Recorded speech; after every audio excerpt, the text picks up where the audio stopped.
આજે 28 ઓગસ્ટ 2023 આજે આપણે હળદરના પાક ઉપર એક વાત કરવાની છે કે નિંદામણનું નિયોજન કેવી રીતે થાય.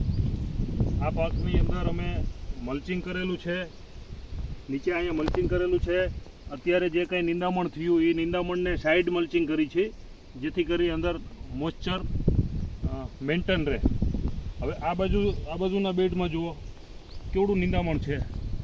એટલે ખેડૂતો પ્રાકૃતિક કૃષિની અંદર નિંદામણને ક્યારે ઉપાડવું, ક્યારે ન ઉપાડવું, કેવી અવસ્થાએ ઉપાડવું, કઈ કન્ડિશનમાં ઉપાડવું, એ તમામ મુદ્દે ધ્યાન રાખવા જેવી બાબત છે. કારણ કે એને ફ્લાવરિંગ સ્ટેજ પહેલાં આટલી હાઇટ થવા દેશો તો તમને એની અંદરથી એ બાયોમાસ તરીકે તમને પૂરતું ઉપયોગમાં આવશે. બીજા નંબરમાં એનું પૂરું મલ્ચિંગ થશે.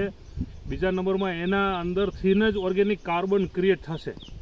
એટલે પ્રાકૃતિક કૃષિની અંદર કાયમ અમારા દીપક સચદે દાદા એવું કહેતા કે નિંદામણનું નિકંદન કાઢવાનું નિયોજન કરવાનું છે. વસ્તુ વિનુભાઈ વરમોરા, ગામ હરિપર, તાલુકો ધાંગધ્રા, જિલ્લો સુરેન્દ્રનગર. Mobile number 9904958911.